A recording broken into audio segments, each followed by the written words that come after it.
Hi, I'm Rob McDonald, and today I'm going to talk about knives. And as somebody mentioned in a comment on another video I did, a knife is extremely important in a survival situation. In fact, if I could only bring one item with me into the woods, it would definitely be a knife. With a knife, I can make anything else. So what I'm going to talk about today specifically is choosing the knife that's right for you in whatever situation. And I've got in front of me 3 knives here. So we're going to talk about these 3 knives and say what's good and bad about each of them. Now, we're going to start with the biggest first and work to the smallest. This big one, this one's giant. And in most cases, you're not going to need a knife this big. But if you can only bring one thing with you, or if you only had one thing with you, this is the one thing that would get you through anything. This knife doubles as, it could double as a hatchet and machete, so it's great for chopping. You chop things with it, and of course it's a knife. But what I don't like about it is, like, you're not going to do much fine work with this. If you screw up with this knife, it's going to do more damage than a smaller knife.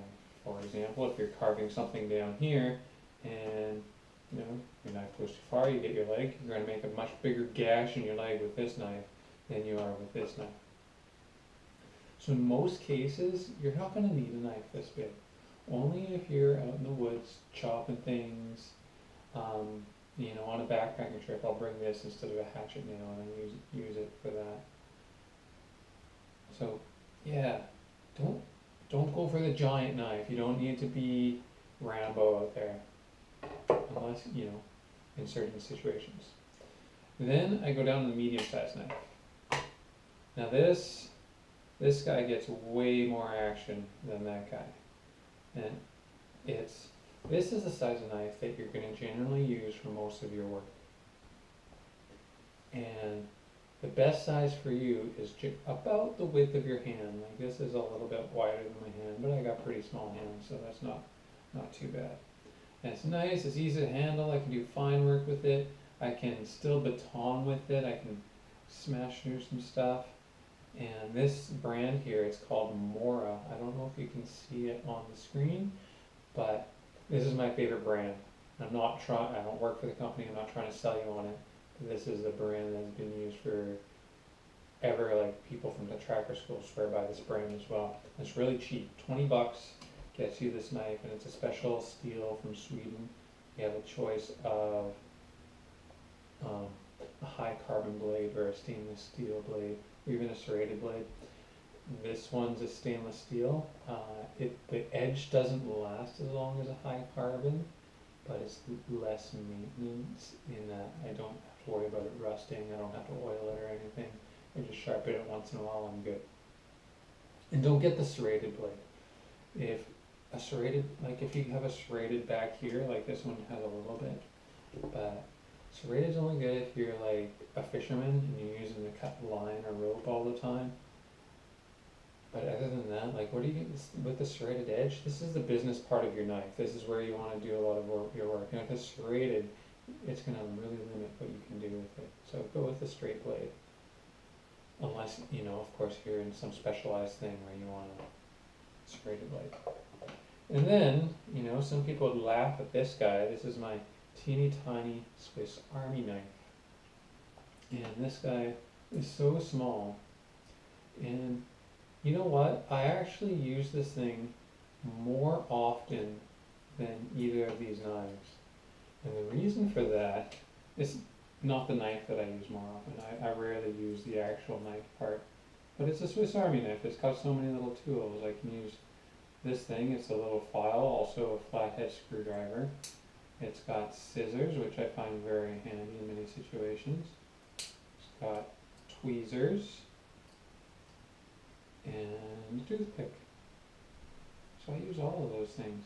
And you know why I use this more than anything else?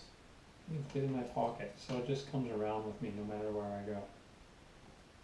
Now the downside of this, obviously, is it's a tiny, tiny knife. So if you only have one item Do not get a tiny Swiss Army knife. You're not going to be able to use it much. I mean, I maybe could build a Bojo kit with it. Maybe I'll do that as an experiment, just for fun. But that'd be frustrating, I think, too. Another thing I don't like about this knife, the knife part of this knife, is it's a folding blade. I do not like folding blade knives. They're not as strong. When it's folding, if you're working with it, it can fold in on your fingers and cut you, and B, it's just not as strong because the only support is right up to here where it folds. Whereas these guys have way more support. And this one, the blade goes right into the handle. That's what's called a partial tang. You can't see it, but the blade gets smaller and it's like a screwdriver size in here. So it's just this thin thing. But it does go all the way in, and it's got enough support. I put this thing through everything, and I've never broken one. The worst I've done is being able to like damage the tip on one of them. So that's strong enough. And then you have what's called a fold tang, which you can see with the big eye here. The blade goes all the way through the handle. And with a big knife, you need a full tang because you're using it for chopping and all sorts of crazy stuff, right? So you want to make sure you've got it really strong in the handle. So that's the difference between the strength of the blade and the knife.